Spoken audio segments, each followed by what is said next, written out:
So today, this is You Do Not Know Ball. Today we're here with, Mac.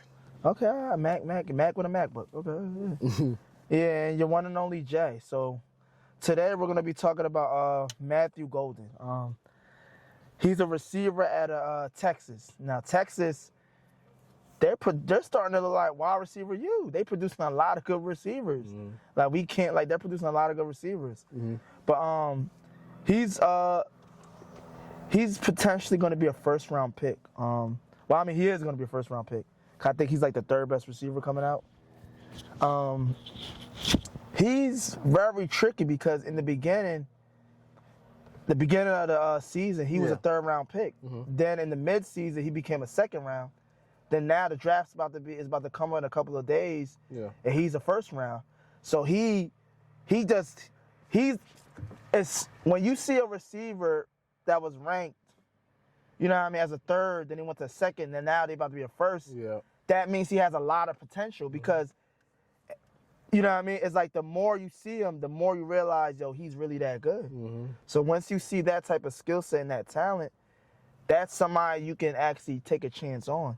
You get what I'm saying? Yeah. Because it's more so like he's growing each time. Like he's growing each time when you see him. So that's somebody that, honestly, me personally, if I want to get a safe receiver that's gonna have production and be good, I'll take a chance on him. Yeah. I would, and then he could mess around and be your number 2 receiver, because if I'm on the team and then my team already got a number 1, he'll be a perfect role to be the number 2 because he's very productive. And when you're productive as a receiver, you know what I mean, that's good. And he played at Texas, and he got speed. He ran a 4.3. He ran a 4.3, so he's fast. And he's 6 foot. He's 6 foot 200 pounds. So he could play outside and out. He could play inside and outside. Yeah. So I honestly think overall across the board, he might be one of the safest receivers in the draft. I'll take him over a lot of receivers because I know he's going to be productive, and I could tell he wouldn't mind being the number 2 receiver. Yeah. Because even at Texas, I think he was with like the number 3. And I think the beginning of this season, he was the number 2. His other guy, he was the number 1. But he had a better production. People watched the tape and realized he had a better production than him. And that's why he became a first round pick. Yep. So he worked his way up from being a number 3. He worked his way up from being a number 3, which was a third round pick. Then he became a number 2 receiver. Then he was projected to be a second round pick. Now he's a first round pick. Yep.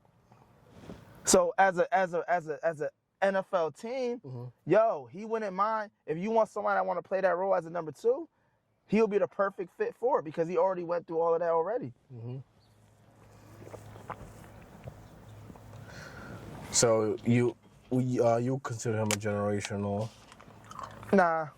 I think he's like a average receiver that could play. You know what I mean? Depending on what system, what scheme, he'll be a solid number 2. And I feel like he could do a lot of work. Like, honestly, I would use him more so in the slot. Because I feel like he's quick, he's fast. You know what I mean? You can use him as end arounds, trick plays. You could do like a lot of gadget and everything. But he's definitely not a generational talent. You know what I mean? Yeah. But for sure, you can move him around and do a lot with him. So what top 2 teams you think will get him? I think the Cowboys might grab him. Because the Cowboys already got a number 1 receiver. And I think he wouldn't mind being at number 2. And then he's from Texas. So the Texas and Texas connection, that might work. Yeah. So. And they may offer a better payout. I mean, yeah, because Texas got money. That's the richest franchise in the NFL. Yeah. The Dallas Cowboys. So I definitely think the Cowboys would be a good role. How about second place? Who do you think? What if Cowboys don't pick him up? Who do you think will be second? I think if the Cowboys, you could look at the 49ers. Yeah. The 49ers, if they feel like they might, whatever needs they got, the 49ers might need that because David Oku, he just left. So they might need themselves another receiver. So if they feel like they want to get somebody in the first round, that might be somebody that they might actually want to get. So the 49ers might get him. Yeah. The Cowboys might get him. Miami definitely not gonna get him. Cause Miami got the 13th pick. They're not gonna get him. Yeah, I mean, yeah, you could look at even the Arizona Cardinals might be able to get him. Yeah. The Arizona might be able to get him too, because Arizona, they already drafted they drafted a number 1 last year. So they might feel like, okay, we can get another one. So if that's where they want to go. Cause he's guaranteed, to produce. Yeah. Some players you can tell that they're gonna produce. Yeah. Some players you can tell it's a question mark. They might, depending on what system. Him, it doesn't matter what system or what team. Yeah. He's gonna produce. So yeah, man. But I think, and even like the Raiders might get him. The Raiders don't got a receiver, True. and they can move him around. So it's like, if you're a team that needs a receiver, and you want to play it safe, and you know he's not gonna be a bust. He's not gonna be a bust. You know that if he goes in a system, he's not gonna want to be a diva, because I don't want to be the number 1. He played the underdog in college. So he don't care on how you use him on a team. He's a role player, and he's gonna produce. I feel like I think he's the safest receiver in the draft. I think he might be one of the safest receivers in the draft to get. Yeah, man. I just think if you need a receiver and all that, I think he's cool. There's nothing negative to him. Only thing is, maybe if he going against like a good corner, he might. We don't know. We don't really know, like, because if he was always the number 2 receiver, that means he went up against a number 2 corner in college. The number 2 corner in college, they don't even get drafted. So that might be the only factor, is like he always went up against number 2 corner, so the talent level, he didn't really have to really worry about, you know what I mean, who was guarding him. But in the NFL, the number 2 and the number 3 is good. Because a lot of the number 2s and number 3s were all starters in the college, were like top 10 corners coming out. Top 10, top 25 corners coming out. So now you playing against all guys that can really ball. That might be the only red flag. He only had to go up against number 2 corners in college, where that was easy work for him. So, yeah, that might be the only thing. But other than that, across the board, I think he's good. Yeah.